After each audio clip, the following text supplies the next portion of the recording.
Yes, everybody. It is Monday evening, 6 p.m. So it's time for the Academy Show.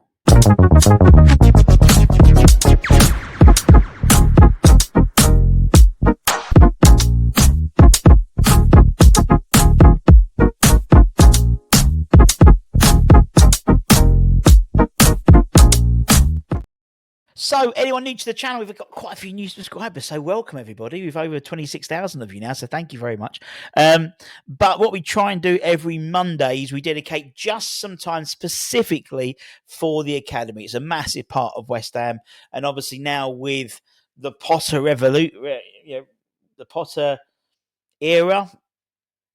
Yeah, the Potter era, that sounds all right. With the Potter era now firmly in place, we're seeing a lot more opportunities for our academy-based players. And so it's important that you guys know who are the next ones to step up on the pathway.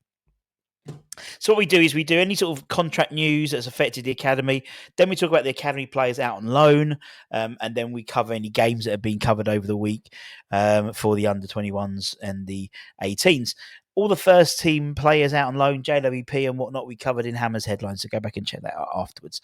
So no real contract news this week. So let's talk. Let's talk about players out on loan. Not a great week. Not a great week for our loan academy players, in all honesty. George was a 75th minute substitute for Bristol City as they beat Blackburn 2-1 at home. Good points for them. Callum Marshall, he was a 60th minute sub for Huddersfield Town as they lost 1-0 at home to Bolton Wanderers. PK didn't feature in the matchday squad as Grant McCann's Doncaster beat Harrogate 1-0 at home. Gideon didn't feature in the matchday squad either as they drew 0-0 with Kevin Nolan's Northampton Town. Cobblers, no, it was true.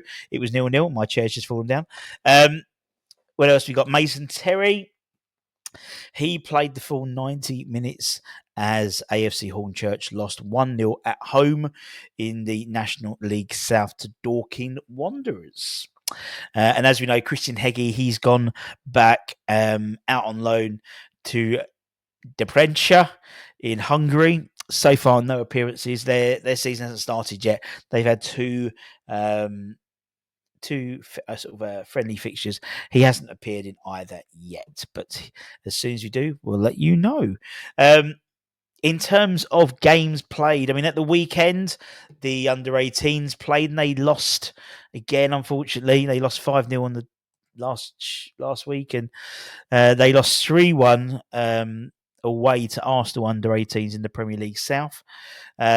We took the lead early. Elijah Swamney, he gave a penalty, which gave the Hammers an early lead.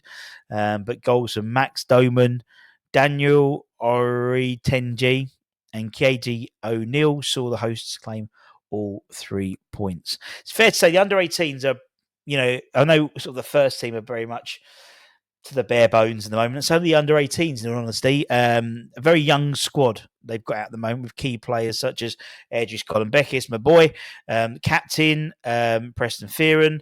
They've joined fellow scholars Josh Ajala, Ezra Mayes, and Amike Adeyele in the under-21 setup. So that's,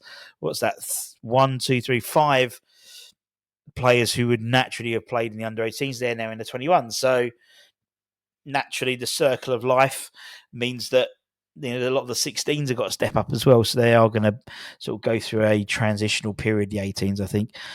Their next up is on Saturday, the 1st of February, pinch punch, first of the month, when they host Brighton and Hove Albion at Little Heath at 11 a.m. on Saturday. Get down, cheer on the boys. If you want to get up early Saturday morning, obviously West Ham first team don't play till Monday. Pardon me. In terms of 21s, they saw this week their National League Cup campaign come to an end. Okay, at the Chigwell Construction Centre as they lost 2-0 away to Dagenham and Redbridge to leapfrog the Young Hammers into the final qualification spot for the kickoff. Cock out. There's a Freudian slip. Knockout stages. So unfortunately, they're out of the National League Cup. Early goals. I mean, it was on YouTube. But basically, early goals at the start of each half saw the home side take the upper hand, leaving basically the young hammers to rue a lot of missed chances. In all honesty, they had the chances there in what was quite a competitive display. There was some strong performances, particularly from the aforementioned young scholars. Edris Golombekis in the centre, I thought was really good, played really well, and I think big shout out to Preston Fearon in the middle of the park. Now, if you're talking about the next ones who are going to step up, those two for me are the next ones who are going to step up into the 21s. And then who knows? Do you know what I mean? There's several really strong players now, I think, in the 21s now. Obviously, we've got guys out on loan. The likes of George Earthy, you'd imagine, would come to the side.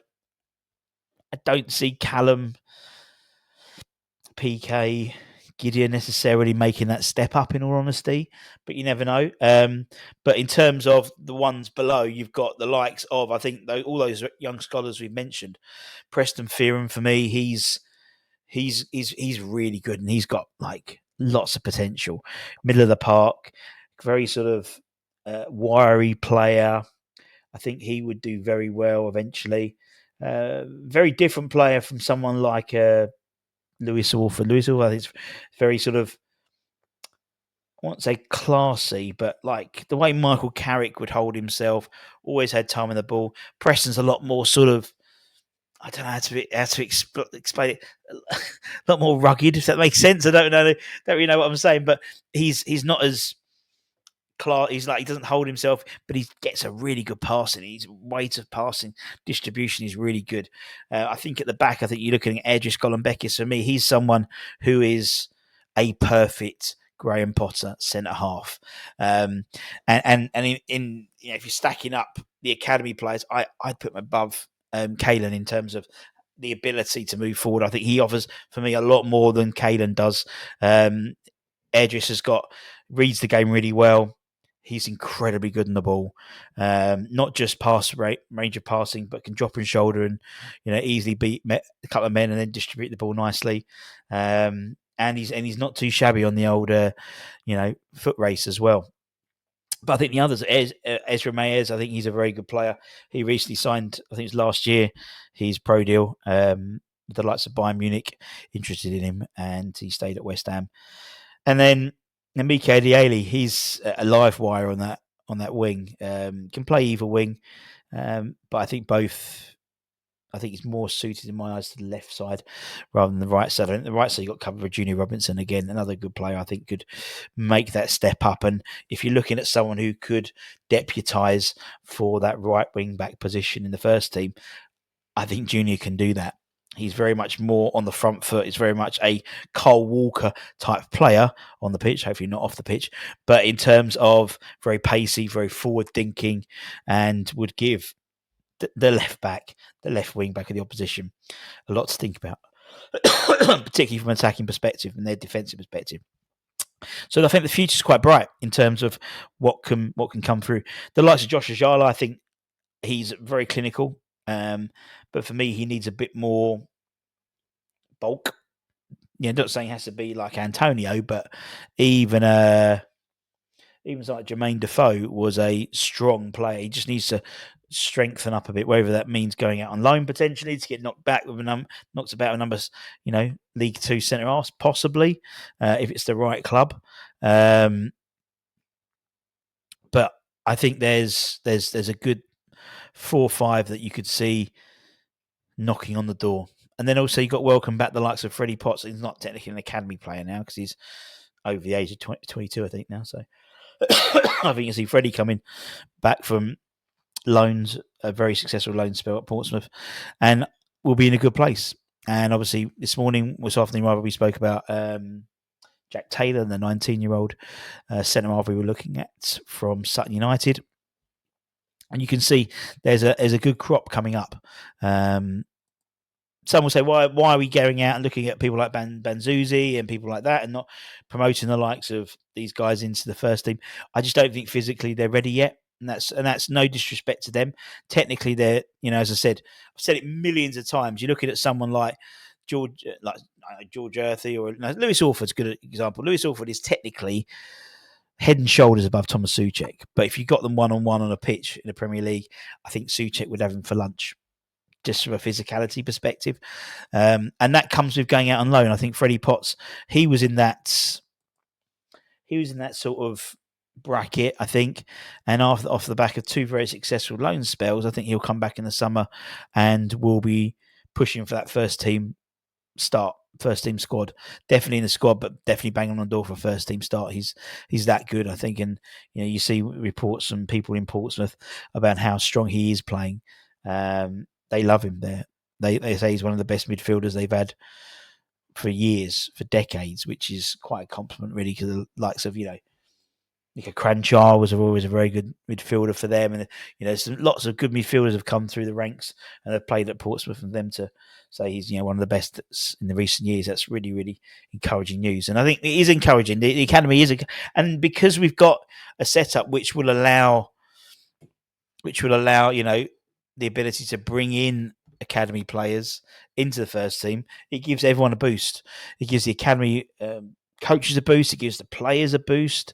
Knowing that if they've put in a good set of performances, that the likes of the first team will be looking at them to integrate them in, like we've integrated Kalen and Lewis and Ollie now into the first team. I don't think you'll see them make many appearances, if any, now for the 21s. They're very particularly. I mean, you look at the two. I mean, Ollie definitely. I think now he is proper in the first. I mean, I know they're sort of in the first team, but Ollie is properly in the first team now. Lewis, I think you might see drop down occasionally, as and when required. I think Caden at the moment, because of our centre back situation, is very much still in the first team squad. I think if we bring in a centre half, and with Jean Claire coming back and Mavropanos back from suspension, you may see Caden drop back down for some of the 21 games potentially, but we'll see. We shall see. And that's it, my friends. Hope you enjoyed that. Keep an eye on the channel always. We've got lots of stuff coming up, but we've got appreciation nights. We're going to do one with Ludo soon. We've got some ex-Hammer interviews being lined up as well for the next few weeks as well. So it's all busy as per usual, and hopefully a rejuvenated first team to help us always is useful. So take care, stay safe, stay warm, stay humble, keep the faith, and I'll see you guys very, very soon. Much love, everyone. Take care. Bye-bye.